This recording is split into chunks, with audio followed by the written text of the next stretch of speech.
Hi guys, welcome. Today we're going to go over the piriformis stretch. This is a great stretch for hip pain, low back pain, anyone who sits a lot.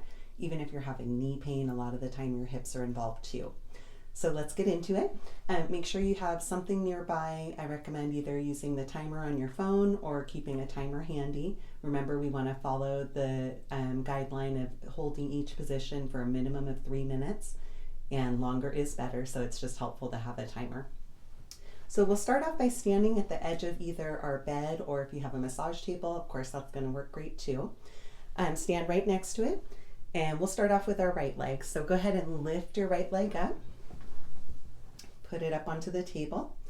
Stand tall on your left leg. Put your weight all on the left leg. So look down at your right leg now. And we want a pretty straight line going from our hip to our knee, and a pretty straight line going from our knee to our ankle. It doesn't need to be perfect. We just don't want the leg all the way over here or all the way over here. So when you look down, it should look kind of like a right angle. If you're standing here and you're already feeling stretch, then I would encourage you to just stay here for a few minutes, breathe, let your body soften.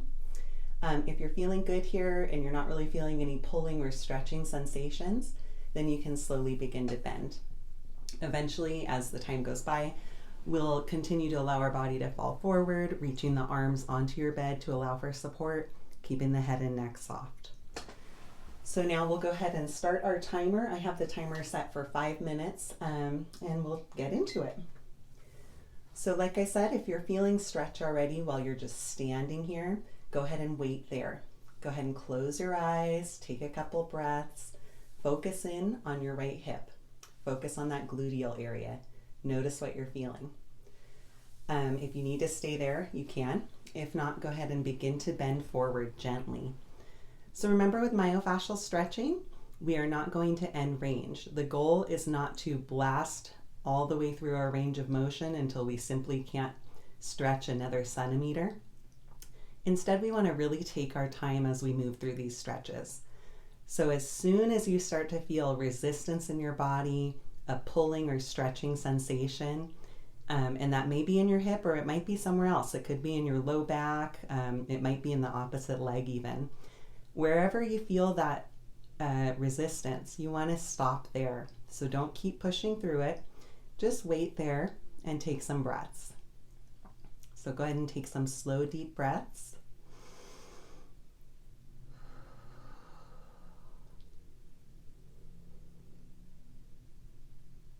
And as you're breathing, visualize your breath going to the area where you're feeling that stretch.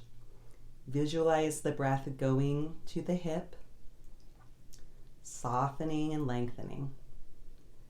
Remember, with myofascial release and myofascial stretching, we know that it takes a minimum of 90 seconds just for your body to start to lengthen. So before that 90 seconds is as if we're playing tug of war and nobody's winning. We're in a deadlock. Right around that 90-second mark, we'll start to notice some lengthening and movement start to happening. So we want to stay there, and we want to take advantage of what we're finding. So as you've been breathing, you're probably noticing your head's falling forward a little more. Keep your eyes, face, neck, and upper back all nice and relaxed. Allow your head to fall forward, get a nice little stretch in the neck if it feels okay. And you might also start to notice that it feels good to add a tiny bit of movement into your stretch.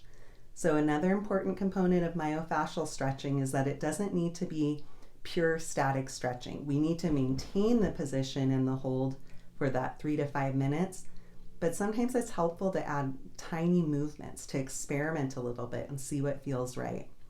So even now as you're here, if you want to, you can try very gently just swaying your weight from one hip to the other. So just kind of swaying back and forth just a little bit, see how that feels. If you're feeling any pain, take a couple of breaths and soften. If the pain remains for more than about 10 to 15 seconds, you might want to back off just a little bit. So if you're here in this position and you're feeling quite a bit of resistance and pull, you might just stand up just slightly, just to take a little bit of that pressure off. Remember, if your body is sensing a threat, the tissue is not going to release. So again, we want to take everything really slow. We are not going to end range. Breathing. You're probably noticing that you're softening and lengthening now. That's awesome. So you can take it a little further whenever you feel your body lengthen. And as soon as you find that next position that causes a little bit of resistance, some new sensations, just go ahead and wait there. Keep breathing and soften. Really focus on what you're feeling. You can use your mind to help your body relax and let go. Keep breathing into that area. It can be helpful to visualize your breath as a certain color. And visualize each breath, again, going to that area. Whatever color you like is fine. Just give it a try. It's not going to hurt anything. Keep breathing. Remember, if you want to experiment a little bit with movement, that's okay. And keep checking in with yourself. What am I feeling? What am I noticing? Check in with that left hip. Are my glutes as relaxed as they can be? How is my left foot feeling on the ground? Can I soften and relax it a little bit? Take another couple deep breaths. You're doing great. And we should be practicing nice, comfortable, slow, deep breathing all the time, but definitely when we're doing our myofascial stretching. And there's our timer. Great job. So slowly come on out. Just walk your hands up first. Turn that off. Very good. So now we're going to go ahead and just slowly take that leg down. Take your time when you're coming out of these stretches, okay? Give everything a little shake. Get the blood flowing. Very good. So to do your opposite leg, it'll be the exact same thing. Please do both sides. You're just going to lift that leg up. Get it positioned again so that we have a pretty straight line here and a pretty straight line here. This side is probably going to feel a little different than the other side. It's okay and it's normal.